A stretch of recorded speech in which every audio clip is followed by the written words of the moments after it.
ഇന്ന് രാത്രിയിലും കർത്താവിൻ്റെ വിലയേറിയ സന്നിധിയിൽ ദൈവവചന പഠനത്തിനായിട്ട് ഒരുമിച്ച് വരുവാൻ കർത്താവ് നൽകിയ സാധ്യതയ്ക്കായി സാവകാശത്തിനായി ദൈവത്തെ സ്തുതിക്കുന്നു. നമ്മൾ കഴിഞ്ഞ 2 വർഷത്തോളമായി സഭകളുടെ ക്രിസ്തു എന്ന തലക്കെട്ടിലുള്ള ആത്മീക പാഠങ്ങളാണല്ലോ ചിന്തിക്കുവാനിടയായിട്ട് തീർന്നുകൊണ്ടിരിക്കുന്നത്. ഇന്നത്തെ ക്ലാസ്സോടുകൂടി ഈ പഠനം ഉപസംഹരിക്കാം എന്നാണ് ദൈവകൃപയിൽ ആശ്രയിച്ച് ആഗ്രഹിക്കുന്നത്.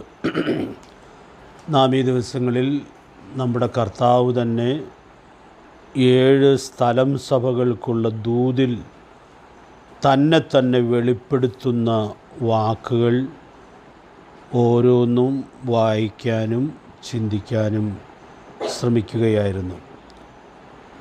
അവിടെ നിന്ന് നമ്മൾ അനേക ആത്മീയ പാഠങ്ങൾ കഴിഞ്ഞ നാളുകളിൽ ഉൾക്കൊണ്ടിട്ടുണ്ട്. ഒരു സഭയ്ക്ക് ശരിയായി പോകാൻ സാധിക്കണം എങ്കിൽ സഭാകാന്തനെക്കുറിച്ചുള്ളതായ ഏറ്റവും ശരിയായിട്ടുള്ള ഉൾക്കാഴ്ചയും അറിവോടും കൂടെ സാക്ഷ്യം വഹിക്കാനായിട്ട് സാധിക്കണം. ഒരു വ്യക്തിക്ക് നല്ല സഭാജീവിതം നയിക്കാൻ കഴിയണമെങ്കിൽ സഭാകാന്തനെ അറിയേണ്ടതുപോലെ അറിയുക എന്നുള്ളത് ഏറെ പ്രധാനപ്പെട്ടതായൊരു കാര്യമാണ്. അതിൻ്റെ വിശദാംശങ്ങളാണ് നമ്മൾ കഴിഞ്ഞ ദിവസങ്ങളിൽ ധ്യാനിക്കുവാൻ ഇടയായിട്ട് തീർന്നത്. ആവർത്തന പുസ്തകത്തിൽ മോശ പറയുന്നൊരു വാക്ക് ഇവിടെ നമുക്ക് ഓർക്കാവുന്നതാണ്. മോശ ദൈവത്തോട് ഏറ്റവും അടുത്തിരുന്ന ആളാണ്. മോശയുടെ പ്രത്യേകതയായിട്ട് പറയുന്നത് മോശയുടെ ഏറ്റവും വലിയ ആഗ്രഹം ദൈവത്തെ അടുത്ത് അറിഞ്ഞ് ജീവിക്കണം എന്നുള്ളതായിരുന്നു. നമ്മുടെയും ആഗ്രഹം അതായിരിക്കേണ്ടതാണ്. നമുക്ക് നമ്മുടെ കർത്താവിനെ അടുത്ത് അറിഞ്ഞ് ജീവിക്കാനായിട്ട് സാധിക്കണം. അപ്പോസ്തലനായ പൗലോസിൻ്റെ വാക്കുകൾ നമുക്ക് ഓർക്കാവുന്നതാണ്. ഫിലിപ്പ് ലേഖനത്തിൽ പറയുന്നതായ വാക്കുകൾ നമ്മൾ സാധാരണ ചിന്തിക്കാറുണ്ട്.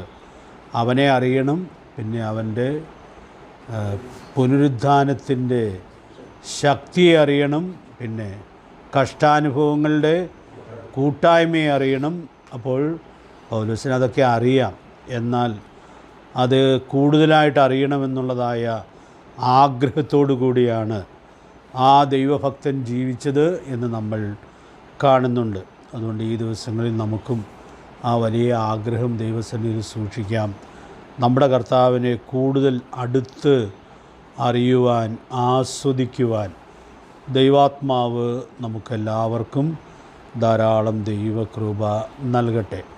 കഴിഞ്ഞ ക്ലാസ്സിൽ നമ്മൾ അതിൽ ഒടുവിലത്തെ വെളിപ്പെടുത്തൽ എന്ന നിലയിൽ ദൈവസൃഷ്ടിയുടെ ആരംഭമായ ആമേൻ എന്ന സഭാകാന്തനെക്കുറിച്ചുള്ളതായ ചില വാക്കുകളാണ് കഴിഞ്ഞ ക്ലാസ്സിൽ ഞാൻ ഓർപ്പിക്കാൻ ഇടയായിട്ട് തീർന്നത്.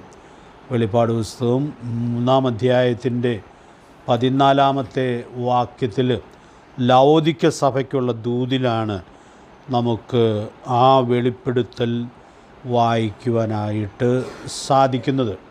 അപ്പോൾ അവിടെ നിന്ന് നമ്മൾ ഓർത്ത കാര്യം, നമ്മുടെ കർത്താവ് ദൈവസൃഷ്ടിയുടെ ആരംഭമായ ആമേൻ എന്ന് തന്നെക്കുറിച്ച് പറയുവാൻ, വെളിപ്പെടുത്തുവാൻ ഇടയായിട്ട് തീരുമ്പോൾ സൃഷ്ടിയുടെ ചരിത്രമുൾപ്പെടെ ഏറ്റവും വ്യക്തമായിട്ടുള്ള സാക്ഷ്യം വെളിപ്പെടുത്തുവാൻ നമ്മുടെ കർത്താവിനാണ് കഴിയുകയുള്ളൂ എന്നുള്ളതായ കാര്യം നമുക്കവിടെ ഉൾക്കൊള്ളാനായിട്ട് സാധിക്കുകയാണ്.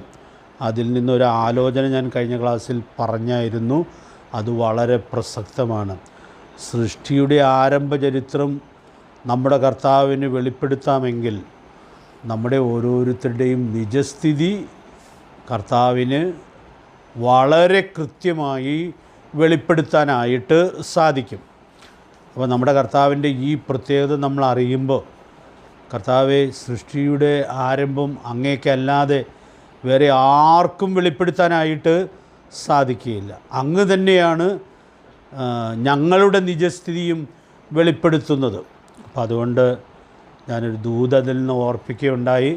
നമുക്ക് നമ്മെക്കുറിച്ച് പല ധാരണകളും ഒക്കെ കാണും. ആ ധാരണകൾ ശരിയാണെന്ന് നിർബന്ധമുണ്ടോ? യാതൊരു നിർബന്ധവുമില്ല.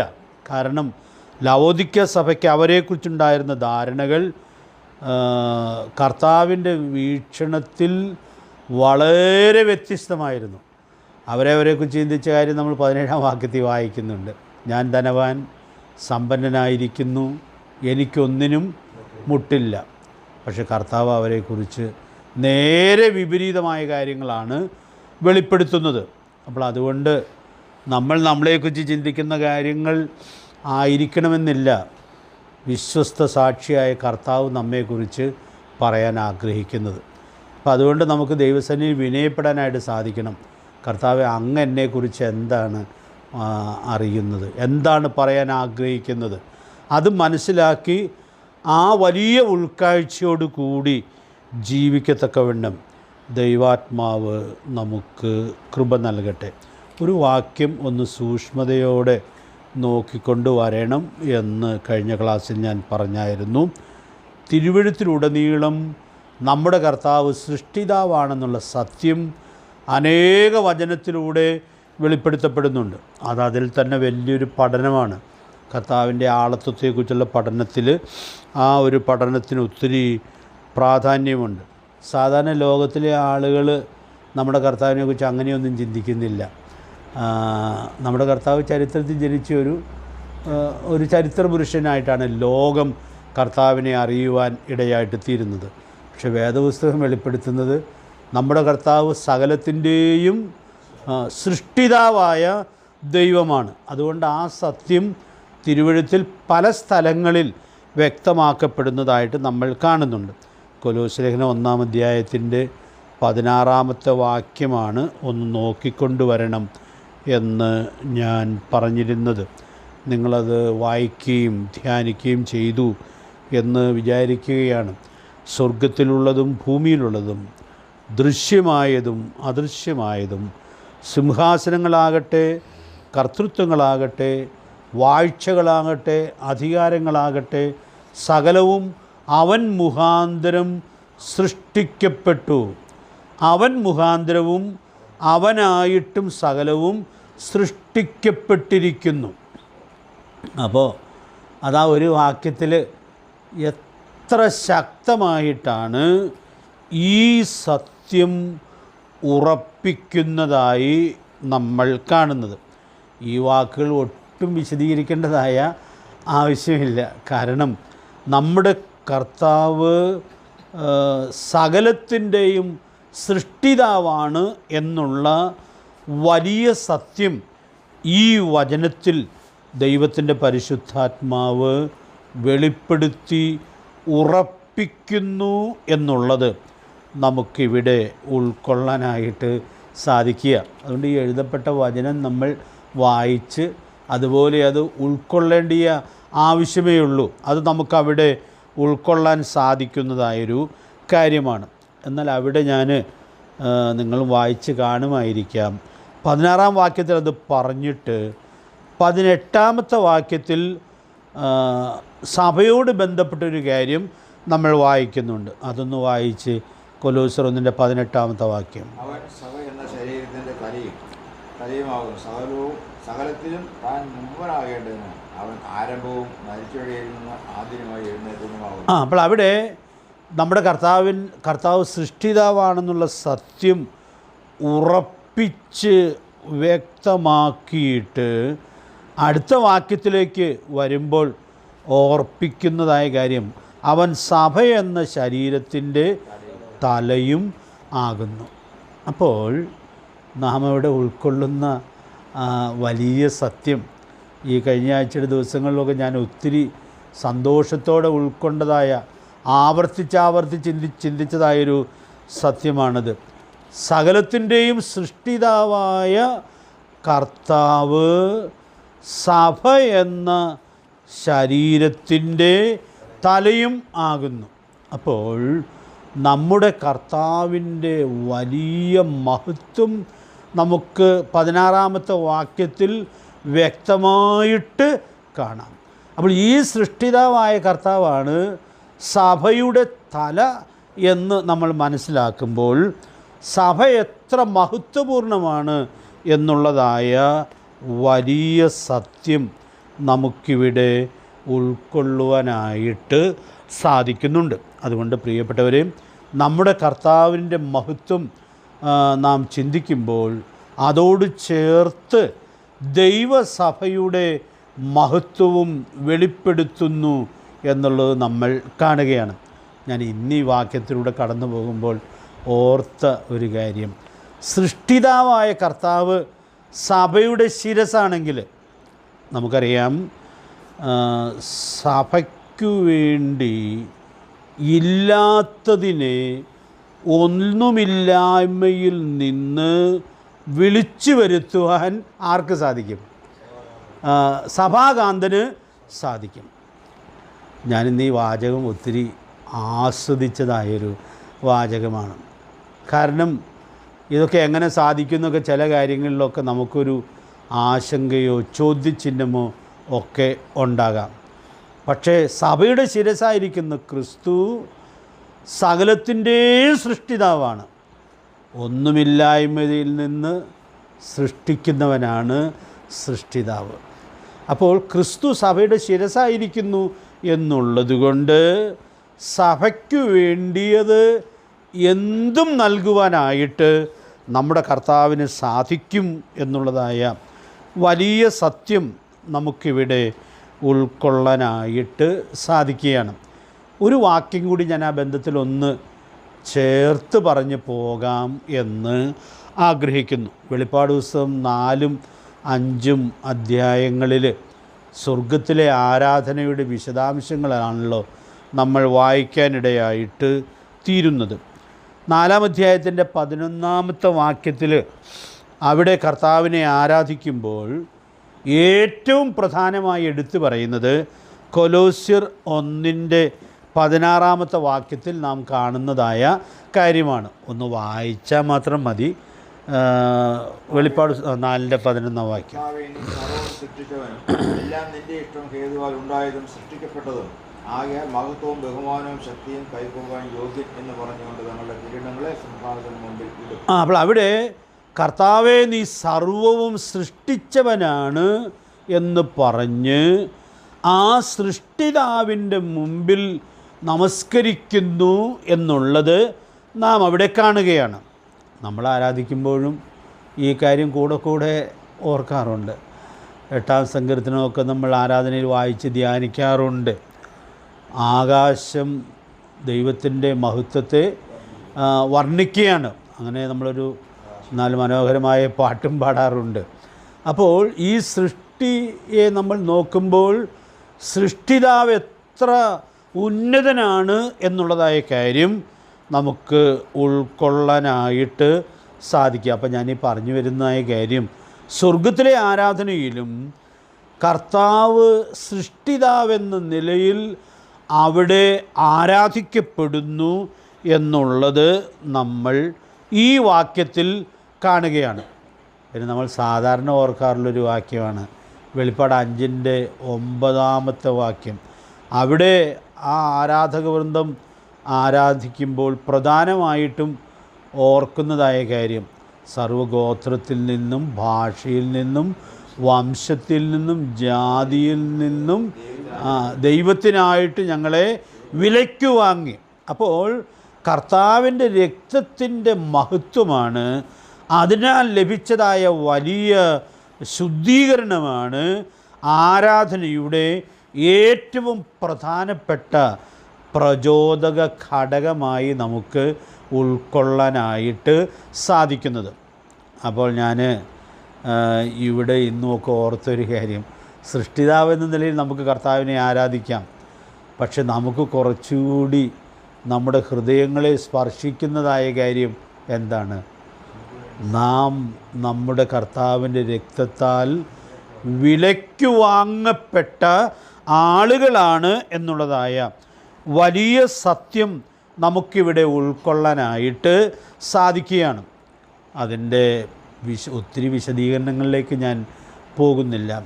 സ്വർഗത്തിലെ എപ്പോഴും പ്രധാനപ്പെട്ട ചിന്താവിഷയമായിരിക്കുന്നത് ഈ വിഷയമാണ്.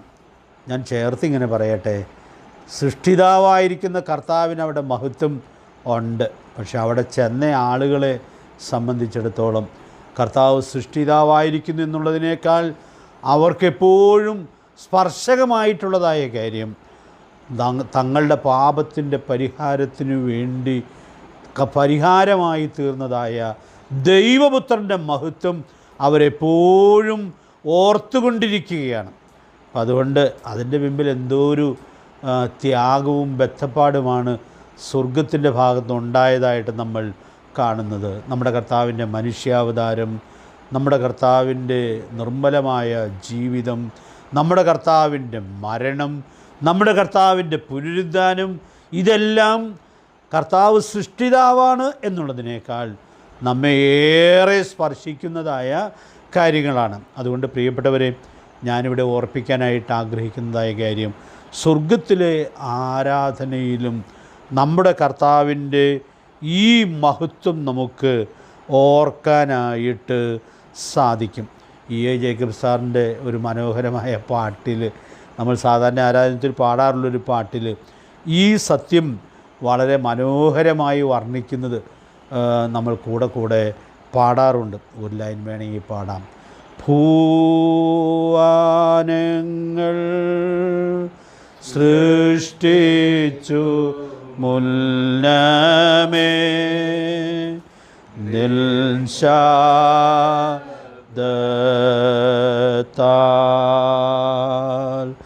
മാനവരേൻ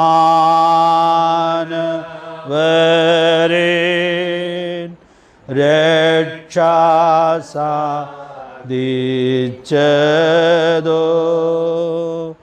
സോരേ താൽ സ്നേഹമിതെന്നോ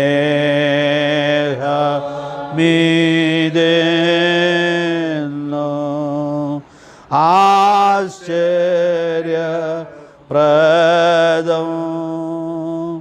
പ്രാണേശാ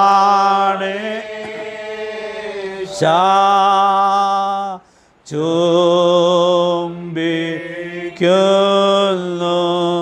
തൃപ്പാദം. എന്ത് മനോഹരമായിട്ടാണ് ആ ദൈവദാസൻ അതാ പാട്ടിൽ വർണ്ണിക്കുന്നതായിട്ട് നമ്മൾ കാണുന്നത്. ഒരു വിശദീകരണവും ആവശ്യമില്ല. ലോകത്തിൻ്റെ സൃഷ്ടിയേക്കാൾ എത്രയോ മഹത്തരമാണ്, എത്ര വില കൊടുത്തുള്ളതാണ് നമ്മുടെ രക്ഷ എന്നുള്ളതായ അനുഗ്രഹീതമായ സത്യം നമുക്കിവിടെ ഉൾക്കൊള്ളാനായിട്ട് സാധിക്കുകയാണ്. അതോട് ചേർത്ത് ഞാൻ വളരെ പരിചയമുള്ളൊരു വാക്യം കൂടി പറഞ്ഞോട്ടെ. അപ്പോസ്തലപ്രവൃത്തികളുടെ 20-ാം അധ്യായത്തിൽ 28-ാമത്തെ വാക്യത്തിൽ എഫെസോസിൽ നിന്ന് വിളിക്കപ്പെട്ട മൂപ്പന്മാരോട് പൗലോസ്ലീഹ സംസാരിക്കുമ്പോൾ പറയുന്ന കാര്യം നമ്മൾ കൂടെ ഓർക്കാറുണ്ട്. സഭ ദൈവത്തിൻ്റെ സൃഷ്ടി മാത്രമല്ല, പിന്നെ സഭ കർത്താവിൻ്റെ രക്തത്തിൻ്റെ സമ്പാദ്യമാണ്. അപ്പോൾ അതൊരു പ്രാദേശിക സഭയെക്കുറിച്ചാണ് അവിടെ പറയുന്നത്. എഫെസോസിലെ സഭയിൽ നിന്ന് വിളിക്കപ്പെട്ട മൂപ്പന്മാരോടാണല്ലോ അവിടെ പൗലോസ് സംസാരിക്കുന്നതായിട്ട് നമ്മൾ കാണുന്നത്. അതുകൊണ്ട് പ്രിയപ്പെട്ടവരെ, ഞാൻ ഓർപ്പിക്കട്ടെ, ഒരു പ്രാദേശിക സഭ കർത്താവിൻ്റെ വീക്ഷണത്തിൽ എത്രയോ വിലപ്പെട്ടതായിരിക്കുന്നു എന്നുള്ളതായ അനുഗ്രഹീതമായ സത്യം നമുക്കിവിടെ ഉൾക്കൊള്ളാനായിട്ട് സാധിക്കുകയാണ്. അപ്പോൾ കർത്താവിൻ്റെ രക്തത്തിൻ്റെ സമ്പാദ്യം ഏറ്റവും ശരിയായി പോകണമെന്നുള്ളതാണ് കർത്താവിൻ്റെ വലിയ ആഗ്രഹം. യെശയ്യാവ് 51 ഒരു പ്രയോഗം നമ്മൾ ആരാധനയോഗത്തിലൊക്കെ ഓർക്കാറുണ്ട്.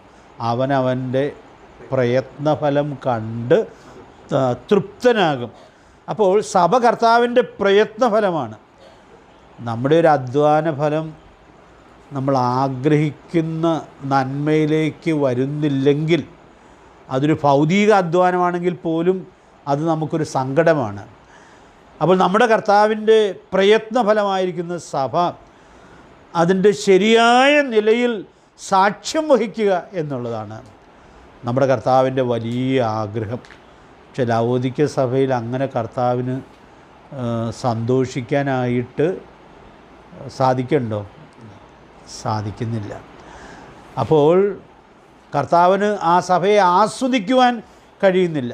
ഫിലദെൽഫിയ സഭയെ ആസ്വദിക്കാൻ പറ്റുന്നുണ്ട്, പക്ഷേ ഇവരെ അങ്ങനെ ആസ്വദിക്കാനായിട്ട് സാധിക്കുന്നില്ല. അത് നമ്മുടെ കർത്താവിനെ എത്രയധികം വേദനിപ്പിക്കുവാൻ ഇടയായിട്ട് തീരും. അതുകൊണ്ട് പ്രിയപ്പെട്ടവരെയും, നാം കർത്താവിൻ്റെ സമ്പാദ്യമാണ്, രക്തത്തിൻ്റെ സമ്പാദ്യമാണ്. നാം ഉൾപ്പെട്ട് നിൽക്കുന്ന സ്ഥലം സഭ അങ്ങനെയാണ്. അതുകൊണ്ട് ആ വലിയ ഉൾക്കാഴ്ച എല്ലാ അർത്ഥത്തിലും സൂക്ഷിക്കുവാൻ കർത്താവ് നമ്മെ സഹായിക്കട്ടെ. അതുകൊണ്ട് നമുക്ക് കർത്താവിനോട് പറയാം, വിശ്വസ്ത സാക്ഷിയായ അങ്ങ് എൻ്റെ നിജസ്ഥിതി എനിക്ക് കാണിച്ചു തരണം. ഞാനത് തെറ്റുകളുണ്ടെങ്കിൽ തിരുത്താൻ ഒരുക്കമാണെന്നുള്ളത് നമ്മുടെ കർത്താവിനോട് ആത്മാർത്ഥമായി പറയുവാൻ ദൈവാത്മാവ് നമ്മെ സഹായിക്കട്ടെ.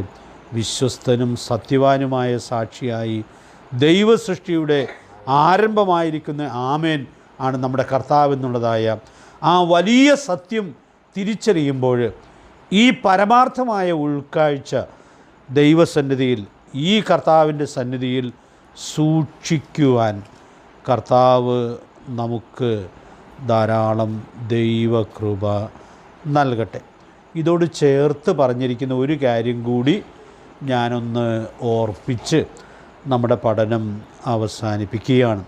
സൃഷ്ടിതാവായ സഭകളുടെ ക്രിസ്തു ചിലതൊക്കെ ഇവിടെ വിലയ്ക്ക് വാങ്ങുവാനായിട്ട് ഈ സഭയോട് പറയുന്നുണ്ട്.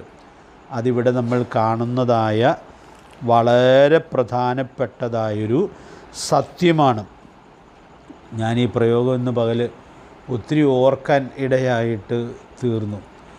ഇവരോട് 3 കാര്യങ്ങൾ വിലയ്ക്ക് വാങ്ങാനായിട്ട് കർത്താവ് പറയുന്നുണ്ട്. അത് വളരെ ശ്രദ്ധേയമായ ഒരു സത്യമാണ്. നമുക്ക് കിട്ടിയ ഏറ്റവും വലിയ ദാനം വിലയ്ക്ക് വാങ്ങിയതാണോ? അല്ല. ഇത്ര വലിയ രക്ഷ അത് നമ്മൾ ഒരു വിലയും കൊടുക്കാതെ ദൈവം ദാനമായിട്ട് തന്നതാണ്. അതുമാത്രമാണോ? വേദോസ്തത്തിൽ പറയുന്നത് സകലവും ദൈവം ദാനമായിട്ട് കൊടുക്കുന്നവനുമാണ്. പ്രവൃത്തികളുടെ ദിവസം 17-ാം അധ്യായത്തിൽ പൗലോസിൻ്റെ അഥേനയിലെ പ്രസംഗം ഉണ്ടല്ലോ. ആ പ്രസംഗത്തിൽ ഈ സത്യം ആ ദൈവദാസൻ വെളിപ്പെടുത്തുന്നുണ്ട്. ഒന്ന് വായിച്ചു പോകാം. 17-ാം അധ്യായത്തിൻ്റെ 25-ാമത്തെ വാക്യം.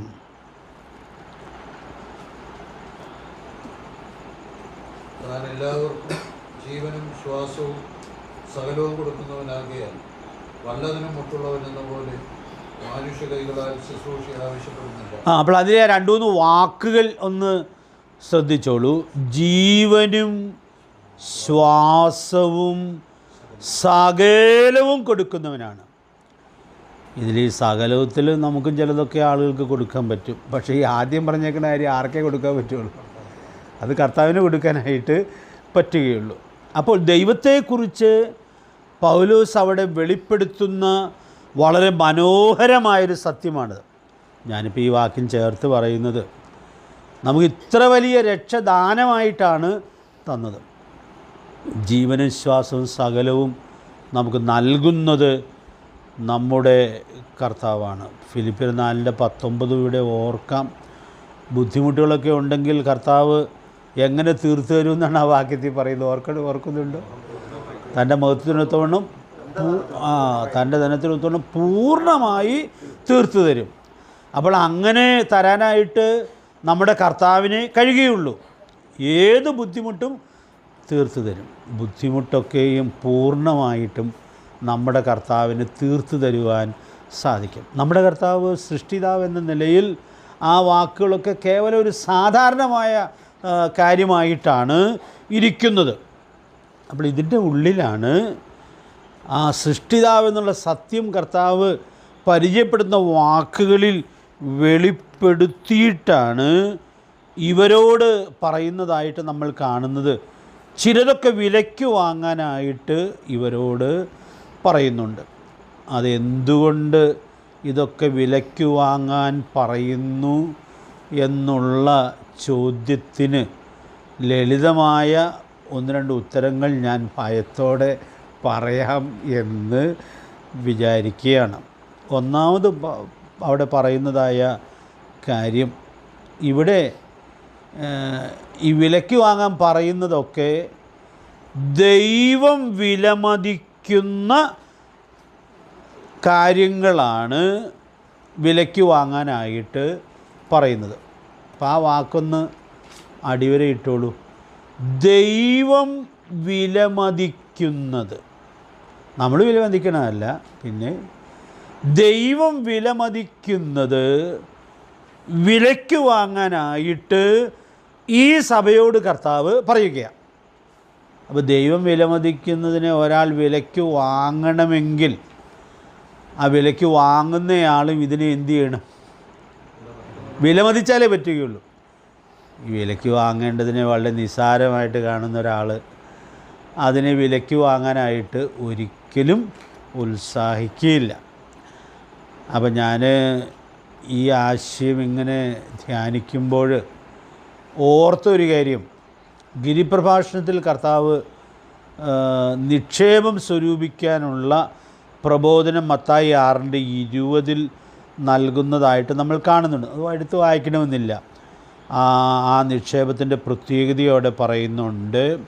പുഴുവും തുരുമ്പും കെടുക്കാതെയും കള്ളന്മാർ തുരന്നു മോഷ്ടിക്കാതെയും ഇരിക്കുന്ന സ്വർഗത്തിൽ നിക്ഷേപം സ്വരൂപിക്കണം. അപ്പോൾ സ്വർഗത്തിലെ നിക്ഷേപം അത് വളരെ വിലപ്പെട്ടതാണ്.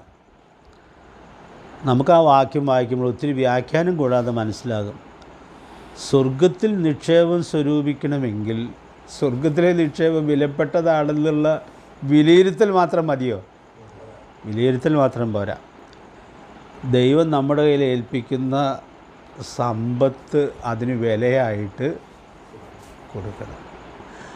അപ്പോൾ ആ വില കൊടുക്കാൻ ഒരുക്കമുള്ളവരുടെ നിക്ഷേപമേ അവിടെ സ്വീകരിക്കുകയുള്ളൂ.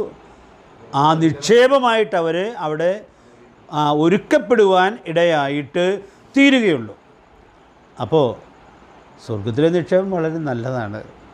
പക്ഷെ അത് സാധിക്കണമെങ്കിൽ നമ്മുടെ കയ്യിൽ ഇന്ന് ഏൽപ്പിക്കുന്ന സമ്പത്ത് അങ്ങനെ വ്യയം ചെയ്യുവാനും, ഞാൻ ഇനി വാക്കുപയോഗിക്കുകയാണ്, വില കൊടുത്ത് ആ നിക്ഷേപത്തെ ആർജിക്കാനുമുള്ളതായ വലിയ ആവശ്യകതയുണ്ട് എന്നുള്ളത് നമുക്കിവിടെ കാണാനായിട്ട് കഴിയുക. ഇനി ഞാൻ പറഞ്ഞിരിക്കുന്ന 3 കാര്യങ്ങൾ ഞാനൊന്ന് ജസ്റ്റ് എടുത്ത് പറഞ്ഞ് ഉപസംഹരിക്കാം. ആദ്യം പറയുന്നത്, തീയിൽ ഊതിക്കഴിച്ച പൊന്ന് വിലയ്ക്ക് വാങ്ങുവാനായിട്ട് നമ്മുടെ കർത്താവ് ഈ സഭയോട് പറയുകയാണ്. അപ്പോൾ ഇത് വാങ്ങുന്നവർക്ക് ഇതിൽ സമ്പന്നരായിട്ട് തീരുവാൻ സാധിക്കുകയുള്ളൂ. ഞാൻ ചിന്തിച്ച ഓരോ അർത്ഥങ്ങളെ ഞാൻ പറയുന്നുള്ളൂ കേട്ടോ. അതിന് വേറെ അർത്ഥങ്ങളും ചിലപ്പോൾ ധ്യാനിച്ച് എടുക്കാമായിരിക്കാം. ഈ ഊതിക്കഴിച്ച പൊന്ന് എന്ന് പറയുന്നത് ദൈവത്തിൻ്റെ വചനത്തോടുള്ള ബന്ധത്തിൽ നമ്മൾ തിരുവഴുത്തിൽ കാണുന്നുണ്ട്. അതിന് വാക്യമൊന്നും എടുത്ത് വായിക്കേണ്ട ആവശ്യമില്ല. 119 സങ്കീർത്തനത്തിൻ്റെ 72ാമത്തെ വാക്യം നിങ്ങൾ ഓർക്കണ്ടോ? 1000 പൊൻവെള്ളി നാണ്യത്തേക്കാൾ നിൻ്റെ വായിൽ നിന്നുള്ള ന്യായപ്രമാണം എനിക്ക് ഉത്തമം. അപ്പോൾ 1000 പൊൻവെള്ളി നാണ്യം എന്ന് പറയുന്നതിൻ്റെ തുക കണക്കാക്കാനായിട്ട് പറ്റുകയില്ല.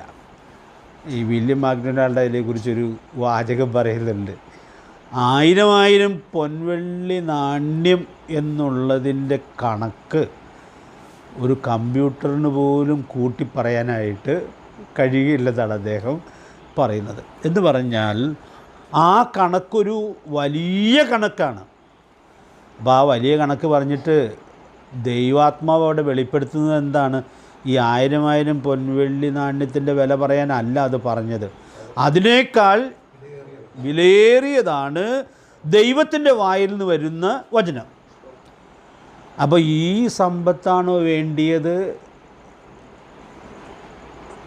ഈ വചനത്തിൻ്റെ സമ്പത്താണോ വേണ്ടിയത്? അതിന് ഉത്തരം നമ്മൾ കണ്ടുപിടിക്കേണ്ടതായ ഉത്തരം. കണ്ടുപിടിക്കാനൊന്നുമില്ല. സ്വർഗം വിലമതിക്കുന്നത് അതാണ്. അപ്പോൾ ഇതൊരാൾക്ക് ആർജിക്കാനായിട്ട് സാധിക്കണം എന്ന് വരികിൽ അതിനാഗ്രഹിച്ചാൽ മാത്രം പോരാ, പിന്നെ അതിനു വേണ്ടിയുള്ള അധ്വാനം ഏറെ ആവശ്യമാണ്. നല്ല പരിചയമുള്ള 2 റെഫറൻസുകൾ ഞാനൊന്ന് പറഞ്ഞാൽ മതിയാകും എന്ന് കരുതുന്നു. ഒരു റെഫറൻസ് വായിക്കാം. 1 കൊരിന്ത്യർ 1-ാം അധ്യായത്തിൻ്റെ 6-ാമത്തെ വാക്യത്തിൽ കൊരിന്തിലുള്ള വിശ്വാസികളോട് പറയുമ്പോൾ അവിടെ ഒരു സമ്പത്തിനെക്കുറിച്ച് നമ്മൾ വായിക്കുന്നുണ്ട്. ഒന്ന് വായിച്ചാട്ടെ വാക്യം 1:6. അവനിൽ നിങ്ങൾ സകലത്തിലും വിശേഷാൽ സകല വചനത്തിലും സകല പരിജ്ഞാനത്തിലും സമ്പന്നരായി തീർന്നു. സകല വചനത്തിലും പരിജ്ഞാനത്തിലും ആരായി തീർന്നു? സമ്പന്നരായി തീർന്നു. പ്രിയപ്പെട്ടവരെ, ഇത് ഞാൻ മറ്റ് വാക്യങ്ങളിലൂടെ വിശദീകരിക്കാനായിട്ട് ഇന്ന് രാത്രി പറ്റില്ല. ആവർത്തനം 4-ാം അധ്യായത്തിൻ്റെ 8-ാമത്തെ വാക്യം നമുക്കിവിടെ ചേർത്ത് ഓർക്കാം. ഇത്ര നീതിയുള്ള ചട്ടങ്ങളും വിധികളുമുള്ള ശ്രേഷ്ഠ ജാതി ഏതുള്ളൂ. അപ്പോൾ ഇസ്രായേലിൻ്റെ മഹത്വമായിട്ട് അവിടെ മോശ രേഖപ്പെടുത്തുന്നത് ഇവർക്ക് ഈ ചട്ടങ്ങളും വിധികളും ഭരമേൽപ്പിക്കപ്പെട്ട ആളുകളാണ് എന്നുള്ളതാണ്. നമ്മൾ അതിനേക്കാൾ അധികം ദൈവത്തിൻ്റെ ചട്ടങ്ങളും വിധികളും ഭരമേൽപ്പിക്കപ്പെട്ട ആളുകളാണ്. അപ്പോൾ അതുകൊണ്ട് നമ്മളെ പിതാക്കന്മാരൊക്കെ ഈ സുവിശേഷ വെളിച്ചത്തിലേക്ക് വന്നപ്പോൾ അവരെന്ത് ആർത്തിയോടുകൂടിയാണ് വെളിപ്പെടുത്തപ്പെട്ട ഈ വചനത്തെ ഉൾക്കൊള്ളാനും മുറുകെ പിടിക്കുവാനും ഇടയായിട്ട് തീർന്നത്.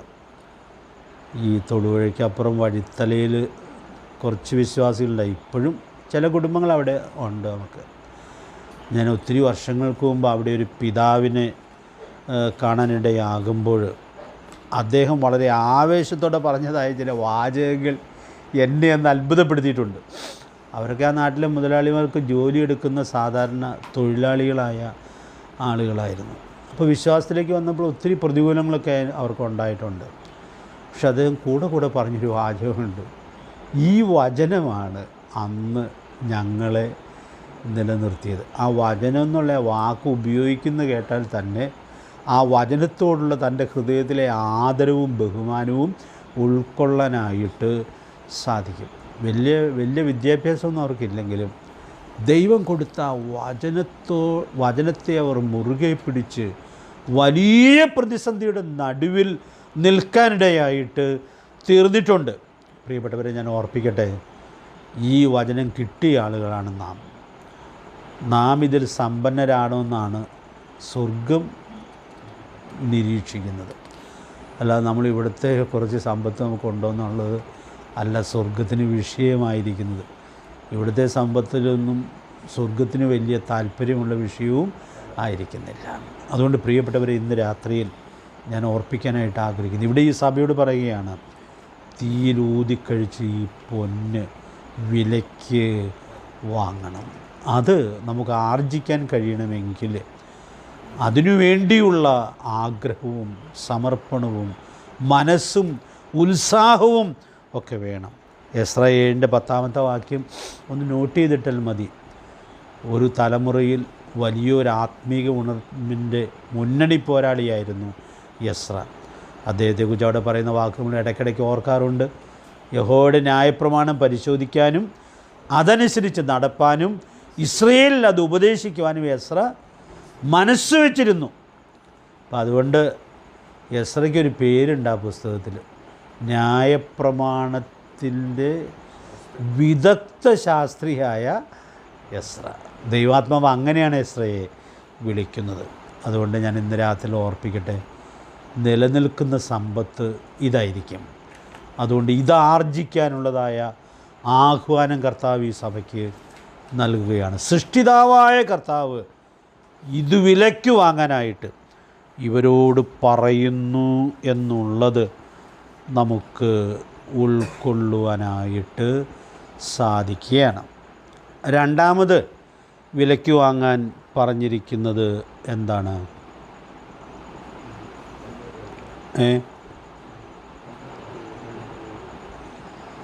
18-ാമത്തെ വാക്യത്തിലുണ്ട്. വെള്ളയുടുപ്പ് വിലയ്ക്ക് വാങ്ങാൻ പറയുകയാണ്. ഉടുപ്പ് നഗ്നത മറയ്ക്കുന്നതായ ഒന്നാണ്. ഇവരെക്കുറിച്ച് കർത്താവ് പറയുന്നുണ്ട്, നീ നഗ്നനാണെന്ന് പറയുന്നുണ്ട്. ഇതിൻ്റെ ഒരു അർത്ഥം മനസ്സിലാകാനായിട്ട് ഞാൻ ദൈവസനിൽ ഒത്തിരി കാത്തിരുന്നു. അതിൽ കിട്ടിയൊരു വെളിച്ചമാണ് ഞാൻ പറയണമെന്ന് ആഗ്രഹിക്കുന്നത്. നമ്മെ ബാധിക്കാനായിട്ടുള്ള ഒരു ആത്മീക നഗ്നതയുണ്ട്. നാം യേശുക്രിസ്തുവിനെ രക്ഷകനും കർത്താവുമായിട്ട് സ്വീകരിച്ചപ്പോൾ നമുക്കൊരു നീതിയുടെ വസ്ത്രം കർത്താവ് തന്നിട്ടുണ്ട്. വിശ്വാസത്താലുള്ള നീതിയെക്കുറിച്ച് നമ്മൾ ഇടയ്ക്കിടയ്ക്ക് ഓർക്കാറുണ്ടല്ലോ. വിശദമായിട്ട് റോമാലേഖനം പഠിച്ചപ്പോൾ ഓർത്തതുമാണല്ലോ. നമ്മുടെ മേൽ കണക്കിട്ട നീതി ആരുടെ നീതിയാണ്? യേശുക്രിസ്തുവിൻ്റെ നീതിയാണ്. ആ വസ്ത്രം എന്ത് മനോഹരമാണ്. അപ്പോൾ രക്ഷിക്കപ്പെട്ടപ്പോൾ ആ നീതിയാണ് നമ്മുടെ മേൽ കണക്കിട്ടത്. അപ്പോൾ ആ നീതിയോടെയാണ് ഒരു ദൈവവൈതൽ ജീവിക്കുന്നതെങ്കിൽ അത് എത്രയോ മനോഹരമായ, എത്ര അനുഗ്രഹീതമായ ഒരു ജീവിതവും സാക്ഷ്യവുമായിരിക്കും. ഇത് കിട്ടിയ ഒരാൾ ആത്മീക നഗ്നതയിലേക്ക് താണുപോവുകയാണ്. താണുപോകാനുള്ള സാധ്യതയുണ്ട്. ഞാനൊരു കൊച്ചു ഉദാഹരണം പറയാം. അപ്പോൾ ദൈവമക്കളായ നാം കർത്താവിൻ്റെ നീതിയോട് ജീവിക്കണം. 1 യോഹന്നാൻ 3:7 നമ്മളത് വായിക്കുന്നുണ്ട്. അവൻ നീതിമാനായിരിക്കുന്ന പോലെ നീതി ചെയ്യുന്നവനാണ് നീതിമാൻ. അതാണ് നമ്മുടെ മുമ്പിലുള്ള മാതൃക. അതാണ് ആ അളവുകോലാണ് ദൈവം നമുക്ക് തന്നിട്ടുള്ളത്. അപ്പോൾ നാം ഈ ലോകത്തിലെ സാമാന്യ നീതിയിൽ ജീവിച്ചാൽ മതിയോ? പോരാ. കർത്താവ് ഗിരിപ്രഭാഷണത്തിൽ പറഞ്ഞായിരുന്നു, സാമാന്യ നീതിയും പോരാ, പരീശന്മാരുടെയും ശാസ്ത്രിമാരുടെയും നീതിയും പോരാ, അതിനെ കവിയുന്ന നീതിയോടെ ജീവിക്കണം. അപ്പം ഞാനൊരു ഉദാഹരണം പറയാം. ഒരു സാമാന്യ നീതിയാണ്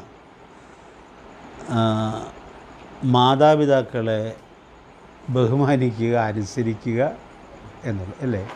അതൊരു സാമാന്യ നീതിയാണ്. വിശ്വാസികളല്ലാത്തവരും അങ്ങനെ ബഹുമാനിക്കുക, അനുസരിക്കുകയൊക്കെ ചെയ്യുന്നവരില്ലേ? ഉണ്ട്. ഒരു സാമാന്യ നീതിയാണത്. പക്ഷേ ഒരു വിശ്വാസി കർത്താവിൻ്റെ നീതിയുടെ വസ്ത്രം ധരിച്ച ഒരാൾ, ഈ ആവർത്തന പുസ്തകം ഞങ്ങൾ വായിച്ചപ്പോൾ പലവട്ടം പറഞ്ഞിട്ടുള്ളൂ, ഈ അപ്പനെയും അമ്മയും ദൂഷിക്കുകയാണെന്ന് വിചാരിക്കുക. ദൂഷിക്കുന്നവന് ഏത് ശിക്ഷ അനുഭവിക്കണമെന്നാണ് ആവർത്തന പുസ്തകത്തിൽ പറഞ്ഞിരിക്കുന്നത് അറിയോ? മരണശിക്ഷ അനുഭവിക്കണം.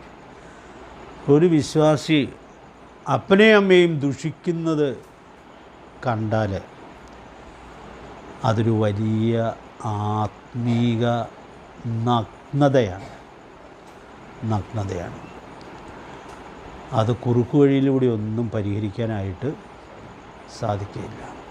പിന്നെയോ ദൈവത്തിൻ്റെ വചനം നൽകിയിരിക്കുന്ന ആ ഉപദേശം ഉൾക്കൊണ്ട് അനുസരിക്കുന്നതിലൂടെ ഈ നഗ്നത മാറി നല്ല വെള്ളവസ്ത്രം ധരിച്ച് മനോഹരമായ സാക്ഷ്യം കൊടുക്കാനായിട്ട് കഴിയും. ഞാൻ ഒരു ഉദാഹരണം ചിന്തിച്ച് പറഞ്ഞു എന്ന് മാത്രമേ ഉള്ളൂ. പ്രിയപ്പെട്ടവരെ, നമ്മുടെ ജീവിതത്തിൽ നാം സൂക്ഷ്മതയോടെ ജീവിക്കുന്നില്ലെങ്കിൽ ഇങ്ങനെയുള്ള വലിയ വീഴ്ചയ്ക്ക്, കുറവുകൾക്ക് സാധ്യതയുണ്ട് എന്നുള്ളതായ വലിയ സത്യം നമുക്കിവിടെ ഉൾക്കൊള്ളാനായിട്ട് സാധിക്കും. അതുകൊണ്ട് കർത്താവ് ഇവിടെ പറയുകയാണ്, നീ വെള്ളവസ്ത്രം എന്ത് ചെയ്യണം? വിലയ്ക്ക് വാങ്ങണം, വിലയ്ക്ക് വാങ്ങണം. അതുകൊണ്ട് നഷ്ടപ്പെട്ടു പോയ മൂല്യങ്ങൾ തിരിച്ചു വാങ്ങത്തക്കവണ്ണം വില കൊടുക്കുന്ന വിശ്വാസികളായിട്ട് ഈ തലമുറയിൽ ജീവിക്കുവാൻ എനിക്കും നിങ്ങൾക്കും കഴിയേണ്ടിയിരിക്കുന്നു. കർത്താവ് നമ്മെ സഹായിക്കട്ടെ. ഒരു കാര്യം അവിടെ പറയുന്നുണ്ട്, ഇവർക്ക് കാഴ്ചക്കുറവുണ്ട്. അതുകൊണ്ട് കർത്താവ് പറയുന്നത്, കണ്ണിനെഴുതുവാണ്ട് ഒരു ലേപം എന്നോട് വിലയ്ക്ക് വാങ്ങണം. ലവോദിക്ക കണ്ണ് ചികിത്സയിൽ വളരെ പേരെടുത്തൊരു പട്ടണമായിരുന്നു എന്നൊക്കെയാണ് അതിൻ്റെ പശ്ചാത്തലത്തിൽ പറയുന്നത്. ഇവിടെ കർത്താവ് അവർക്ക് മനസ്സിലാകുന്ന നിലയിൽ ആ കാര്യം ഓർപ്പിക്കുന്നു എന്നുള്ളത് നമ്മൾ കാണുകയാണ്. അപ്പോൾ ദൈവമക്കളായി നമ്മുടെ കാഴ്ച കുറഞ്ഞു പോകാനുള്ള വലിയ സാധ്യതയുള്ള ആളുകളാണ്.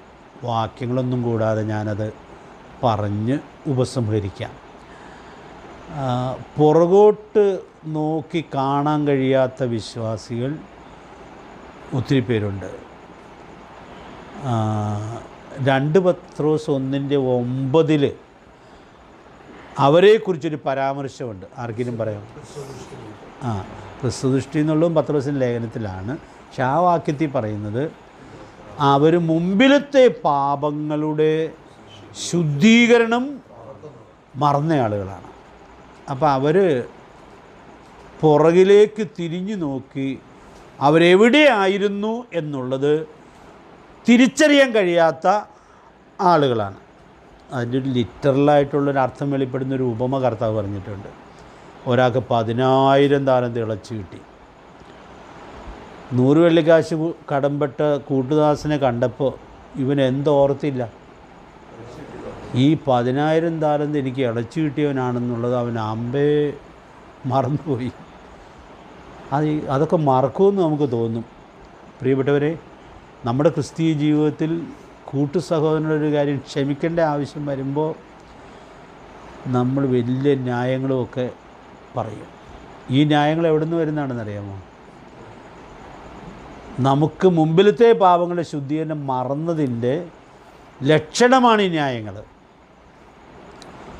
അതുകൊണ്ട് ഞാൻ ഓർപ്പിക്കാൻ ആഗ്രഹിക്കുന്നത്, നല്ല ഹൃദയദൃഷ്ടിയുള്ള ആളുകൾ എപ്പോഴും ദൈവസന്നിധിയിൽ വിനയപ്പെടും.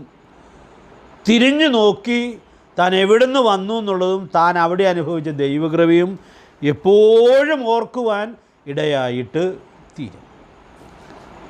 അപ്പം അതുകൊണ്ട് ഈ കാഴ്ച കുറഞ്ഞു പോയാൽ, ഈ മറവി ബാധിച്ചാൽ അത് ക്രിസ്തീയ ജീവിതത്തിൻ്റെ എല്ലാ നന്മകളും നഷ്ടപ്പെടുത്തി കളയുന്നതിന് കാരണമായിട്ട് തീരാവുന്നതാണ്. അതുകൊണ്ട് നമുക്ക് ആ മേഖലയിൽ കൃപയോടെ ആയിരിക്കാനായിട്ട് സാധിക്കണം. ഏത് ആത്മീയന്മാർക്കും വരാവുന്നൊരു കുഴപ്പമാണത്. ദാവീദ് ഒരിക്കലും മറന്നു. ഈ ദൈവാലയം പണിയാനൊക്കെ ദൈവത്തോട് ആലോചന ചോദിക്കാതെ ഒരു തീരുമാനമൊക്കെ അങ്ങ് എടുത്തപ്പോൾ പ്രവാചകനെ ദാവീദിൻ്റെ അടുക്കൽ പറഞ്ഞ് അയച്ചിട്ട്, നിന്നെ ആടുകളെ നോക്കുന്നിടത്തൊക്കെ കൊണ്ടുവന്നു എന്നുള്ളതായ കാര്യം വന്ന് പ്രവാചകൻ ദാവീദിനോട് സംസാരിക്കുക. ദാവീദ് ഉടനെ മുറിക്കകത്ത് പോയി ദൈവസന്നിധിയിൽ വീണു. എന്നെ എവിടെ നിന്ന് കൊണ്ടുവന്നാണെന്നുള്ള കാര്യം ഓർത്തു. ദൈവസന്നിധിയിൽ വിനയപ്പെട്ടു. അപ്പം അതൊരു വലിയ പാഠമാണ്. എപ്പോൾ വേണമെങ്കിലും ഇതൊക്കെ സംഭവിച്ചു പോകാനുള്ളതായ സാധ്യതയുണ്ട്. ആർക്കും സംഭവിച്ചു പോകാം.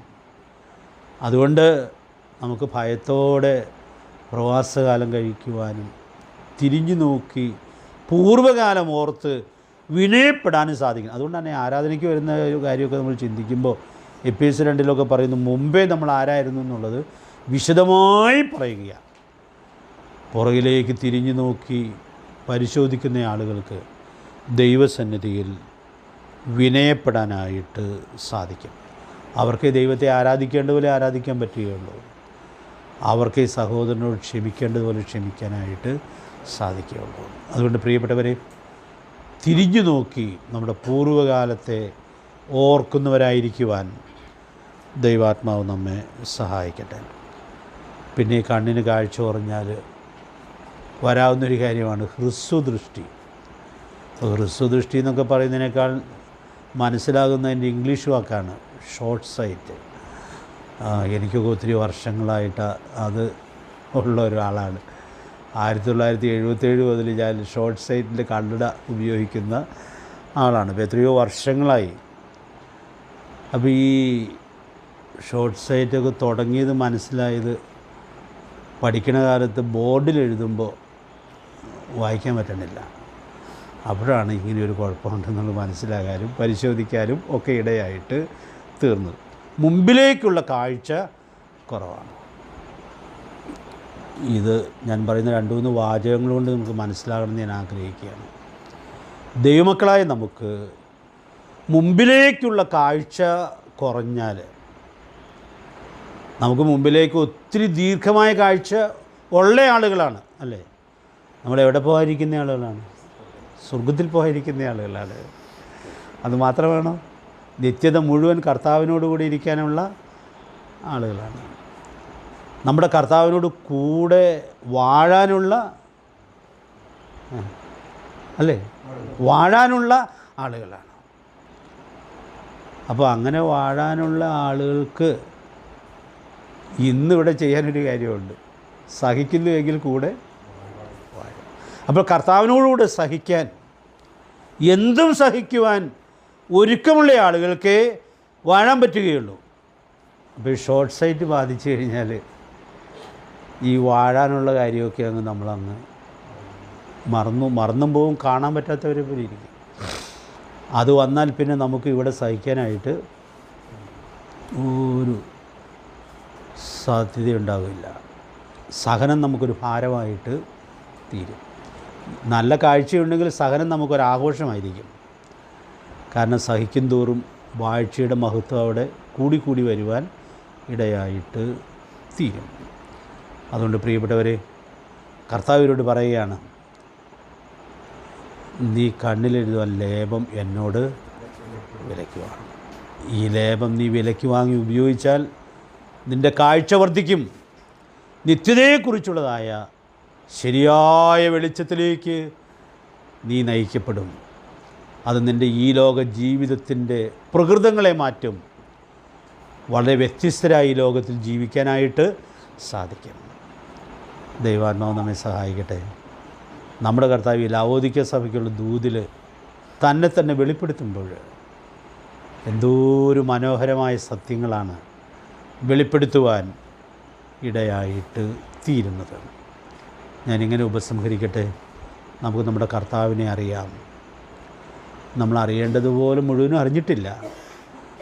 അവനെ കൂടുതലായിട്ട് അറിയും തോറും നമ്മുടെ ഉൾക്കാഴ്ചകളുമൊക്കെ അതിശയകരമായി രൂപാന്തരപ്പെടുവാൻ ഇടയായിട്ട് തീരും. അതുകൊണ്ട് സഭകളുടെ ക്രിസ്തുവിനെ മനസ്സിലാക്കുന്ന നമുക്ക് മനസ്സിലാകേണ്ടത് മുതലും മനസ്സിലായാൽ സഭാജീവിതമൊക്കെ എല്ലാ വിജയത്തിലും നിർവഹിക്കാനായിട്ട് സാധിക്കും. നമ്മൾ കൂടെ ഓർത്തിട്ടുള്ളൊരു വാക്യമാണ്, ഇടയ്ക്കിടയ്ക്ക് ഓർക്കാറുണ്ട്. ഞാൻ ഉൾപ്പുകളെയും ഹൃദയങ്ങളെയും ആരാഞ്ഞറിയുന്നവരെന്ന് സകല സഭകളും അറിയും.